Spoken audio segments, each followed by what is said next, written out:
Welcome to the latest episode of 5 on the Floor on the 5 Reasons Sports Network. Thanks for joining us on your favorite podcast app. We're on Podbean, Spotify, Google Podcasts, Apple Podcasts. We're also on Dash Radio on their Nothing But Net channel every single weeknight at 7 p.m. Also, check out 5 Reasons YouTube channel. Make sure you hit the like and subscribe buttons. That way you will get every episode as soon as it posts before Floor, an hour before every game. Post up 5 hours as soon as the game ends. Plenty of streams on the other South Florida sports during the week. Also, 5reasonsports.com. Make sure you spell that one out. The latest takeaways from Brady Hawk and others on the South Florida teams. We do not have a paywall. And check out the great sponsors of the 5 Reasons Sports Network. That includes our friends over at prizepicks.com. That's the official fantasy sponsor of the 5 Reasons Sports Network. Make sure you're using that code 5, F-I-V-E. We've gotten more signups lately than we've ever gotten before. A lot of people playing on there. Again, use the code F-I-V-E.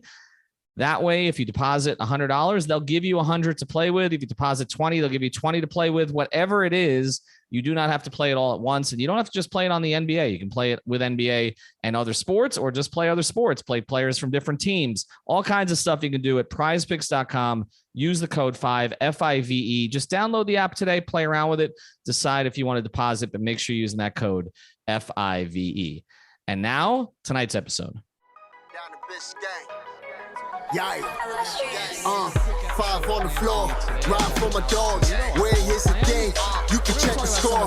Hustle hard, couple stars, wearing rubber frauds. Just like Butler said, you in trouble, y'all. Kept the floor playing, got it all banned. Y'all see the block, stop with one hand. Game is that we've got some results over the next couple of days.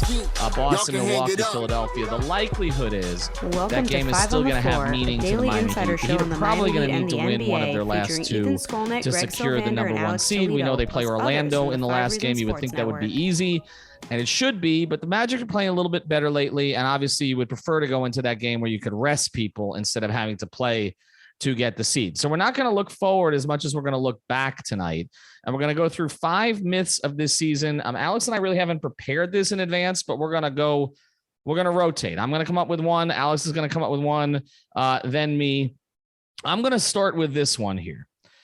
To me, the number 1 myth of this season is that you cannot get a number 1 seed without a superstar, or that, in other words, in this conference, which was more loaded than we've seen in recent years. This is the best the East has looked in a long time from top to bottom. Maybe they don't have the top 2 or 3 teams by record, but most of the other teams with top records are in the top 12 in the NBA or in the Eastern Conference this year. That does not typically happen. I've said it like since 1999. It was basically 20 years since you had an 8 seed in the West that had a worse record than an 8 seed in the East. But in this conference, with all of this star power, whether it was in and out or not, a Kevin Durant, a Kyrie Irving, a James Harden, who's been in the conference all year, a Joel Embiid, who's playing at an MVP level, and right on down the line, okay, some of the top players, the year that DeMar DeRozan's having coming over from the Western Conference, that you would need a superstar per se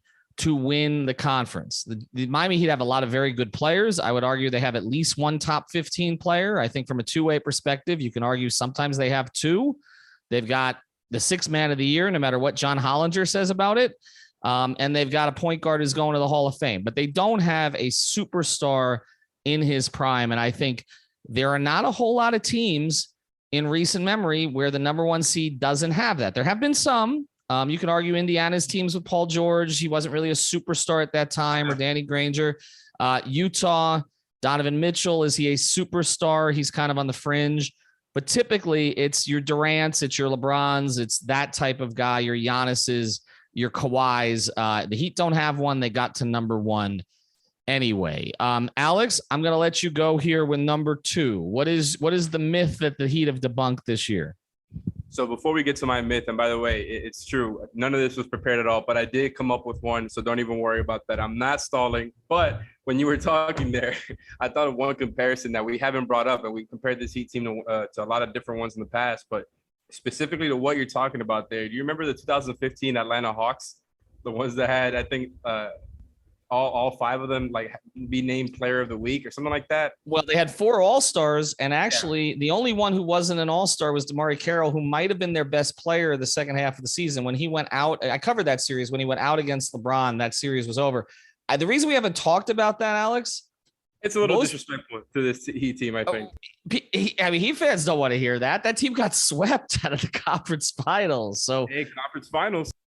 That's true. I don't know if the Heat would take that if they got swept, or there's no LeBron in the East. But yeah, that is one of the comparison teams. Bam and Kyle are a lot better, I think, than Teague, Horford, and Millsap. No disrespect to them, but yeah, I think my myth is going to be that Jimmy Butler at some point or another was not the Heat's best player, because it felt like it was kind of trending that way as far as like the way that people were talking about him. Especially during that 4-game losing streak, that I feel like it was kind of crescendoing, whereas people were kind of hinting at it before, whether you talk about fans, media, mostly fans here. But I just think like we and amongst ourselves too, like we're, I think, a little too quick to start handing things over to Bam and Tyler. As as much as I want them being a part of the Heat's crunch time offense and all of that, that's not even what I'm talking about here. Jimmy is still the best and most impactful player on the team, even though I think Bam is the best defender by far. But Jimmy is still like getting to the rim at will. He's still really good at the things he does, at getting to the line. Still a very good playmaker, still an awesome defender. He does it on a night-to-night basis. Like, he is elite at what he does. And I think sometimes it's easy to take for granted when, he has the ugly looking nights and he's, the really, really ugly fourth quarters. And I get it, but I'm just trying to give Jimmy some of his flowers here, because, he took him to the finals in the first season. Last year, it got really ugly. But throughout the whole regular season last season, it was the whole Jim VP thing. Like, he's been a really damn good player throughout this whole tenure here. And I feel like he was never really not the best player on this team. For as much as I respect what Bam and Tyler have done and the leaps they've taken, it's still, Jimmy's still the best player on a team that is about, the sum being better than the whole of its parts. I don't know if I butchered that, but yeah. No, well, I think both of these myths that they've debunked can be true. You can say that they've gotten to first in the Eastern Conference without a superstar, which means that we're not classifying Jimmy that way.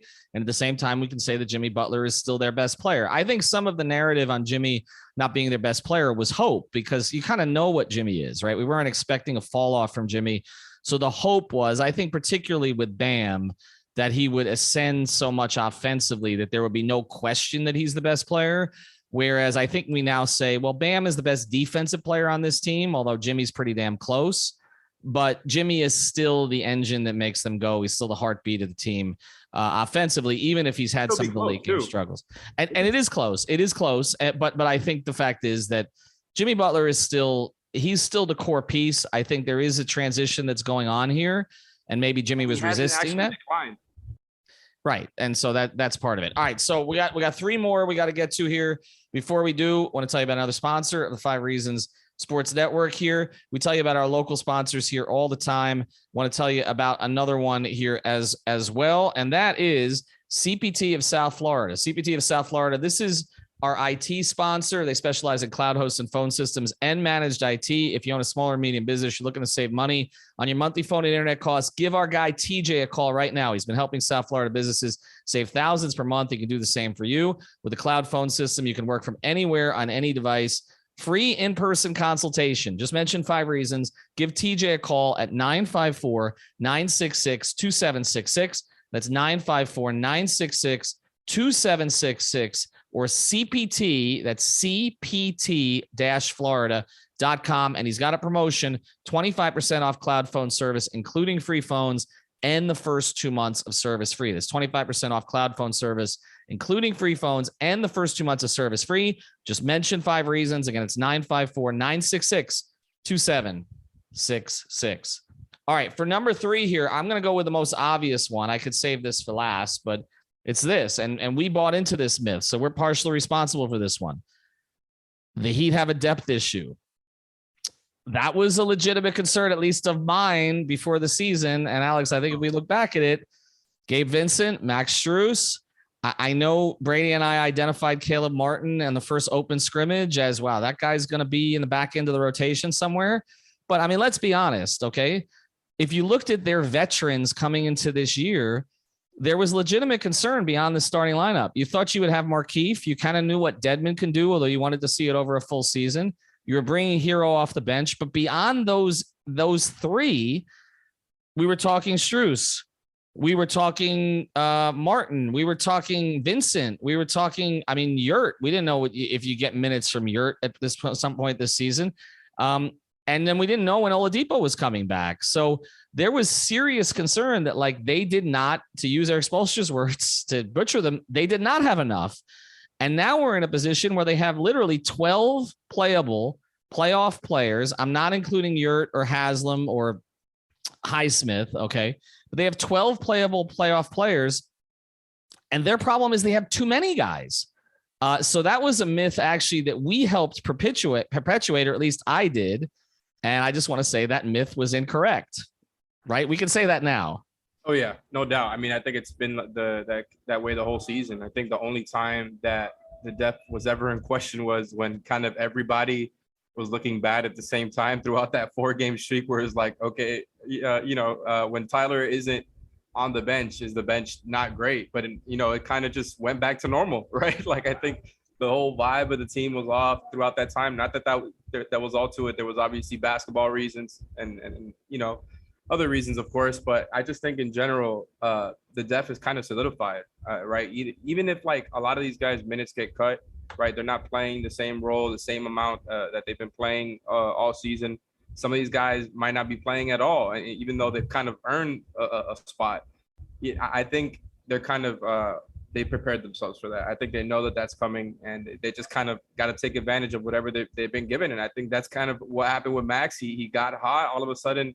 He's starting and they're playing great. I don't think it's all because of Max Strus starting or anything like that, but that's just an example of what's going on. And I think now, you look at all of them, they're all good players. So I think at the end of the day, most of these guys are going to probably be in the, in the rotation when the playoffs start.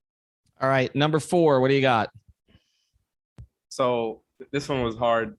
Again, we did not prepare for this, but my biggest myth was that the Heat did not have enough scoring to go far.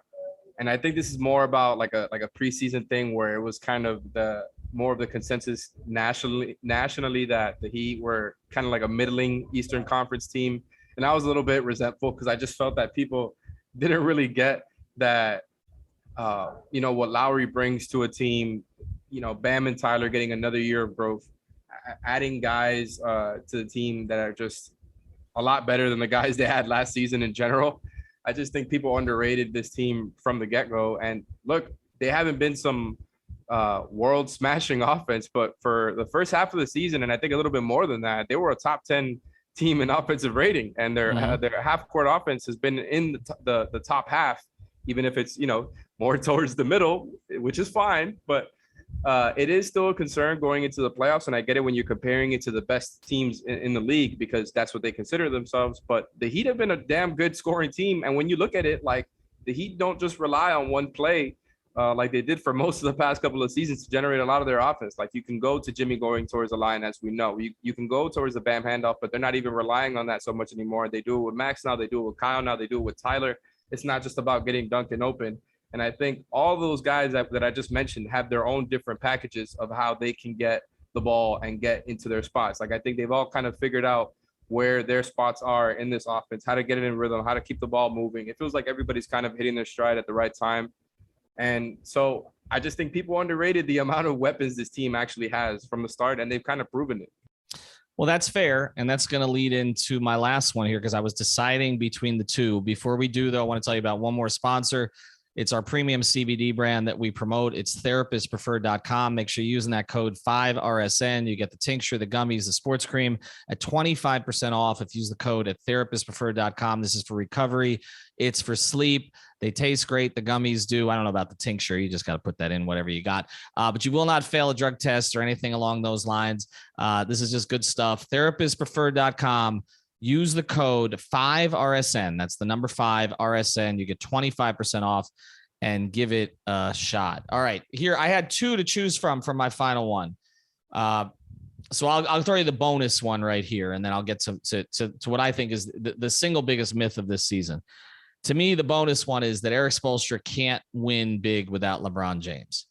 And I think we have, look, there's enough evidence of this now. You look at the 15-16 season, that team probably goes to the conference finals or maybe beats LeBron's team if Chris Bosh is healthy, even if Hassan is healthy. some of the stuff that they dealt with that year. We obviously saw them get to the finals in the bubble, but people discredited that one for a variety of reasons. Okay. This is his first 50-win season since LeBron left, since the last year of the Big Three era. I think we can put all that stuff to bed right now. I think what you're seeing in Los Angeles is indicative again. There's only one other guy who's been able to coach LeBron, and that's Tyronn Lue. Okay. That's the only other coach he speaks highly of. All the others have failed with him in some capacity. And now Frank Vogel ultimately has also. Okay. And that's a guy who obviously went to battle with the Heat, with Indiana, and also with the Lakers in winning a championship. But I think that Spo has proven that. The number one myth to me that's been disproven this year, though, before we close, is that Tyler Herro was a product of the bubble. And it is so ridiculous to me. And we see the stuff from Hollinger today. I don't even know how he prints this stuff about where he has Herro third for sixth man of the year. He says, stop the madness, people. Being a sixth man isn't just about coming out flinging. Herro's 20.6 scoring average off the pine is impressive, but he's basically operating as a high volume, middling at best, efficiency possession sponge, while his defense makes him a popular target for opposing offenses. Let's put the defense aside.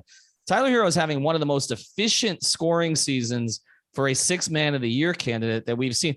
He's more efficient than Lou Williams was in any of his sixth man of the year wins or Jamal Crawford. So this is just pure either not even really a chucker.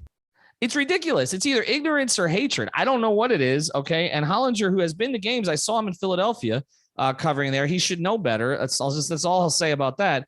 But it also plays into this myth that Tyler Herro was a product of the bubble, when the reality is, again, Tyler's year last year was not worse than he played in the bubble to any significant degree, except the 3-point shooting. Okay. His numbers didn't go up in the bubble from where they did earlier in his rookie season. And he is twice the offensive player that he was in the bubble. And he's a better defensive player now too. So this idea, again, that Tyler Herro was a product of these kind of antiseptic circumstances in the bubble and he couldn't play.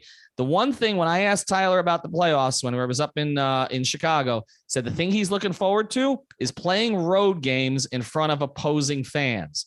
He doesn't view himself as a product of the bubble. We shouldn't either. And to me, that's the number one myth that's been debunked this season. Oh, I mean, it's hard to really argue with that at all. Like, I think Tyler has taken a jump. We've been kind of documenting it all season at this point. And I don't know how to put it any better than you did, because really he is like 2-3 times the player that he was back then. And I think it's gotten to the point now where people are even debating, whether they would want to trade him for certain stars and all of that. Not that we need to get into that, but, from last summer to where you and others were reporting that, Tyler may be gone and Tyler may be not a part of their future. He may be a trade chip. Not that the Heat only were looking at him that way, but it's just kind of like, to give perspective on what one season has done for his reputation, even though it was a little bit unfair, like you said, because Tyler, I think just plateaued a little bit last season, even though we talked about it here, that there was plenty of like skill flashes. I think a lot of the pick and roll stuff, he was getting into it last season. He's just shooting it a lot better this season. And I just think he gets to his spots a lot better, like we talked about, for different reasons, not only the IQ stuff and getting the reps, but his body being in better shape to be able to kind of take contact and really make the moves that he needs to get to his spots there. I just think the John Hollinger thing, that's what happens when you only look at analytics and don't look at film at all, or just don't watch the Heat at all. You're supposed to use the numbers to guide you, not just use it as a end all be all. And look, that's John Hollinger. He worked for an NBA team. I'm not like, I understand. I'm over here in my backyard, but I'm not telling him how to do anything, but I just thought that was ridiculous. Tyler Herro is a huge part of this team's core, and they need him to keep playing at the level he has been since the All-Star break if they're going to go far. The only people who are in a bubble are the ones who refuse to acknowledge what this team has done this year. And I think they put him in an archetype. They put him as like the shot chucker off the bench, and like he is a bucket getter, but he's not like, come on, man. Like I bet you John Hollinger voted for Jordan Clarkson. Okay, I'll leave it at that. And Tyler Herro is twice the efficient scorer that Jordan Clarkson is. All right, thanks to Alex. Thanks to our sponsors, PrizePicks.com. Use the code 5, TherapistPreferred.com. Use the code 5RSN. Sign up for our Off the Floor feed for exclusive content, and also check out CPT-Florida.com. Make sure you mention 5 reasons. You'll get yourself that promotion. Have a good night, everybody, or day. Thank you for listening to the Five on the Floor on the Five Regional Sports Network.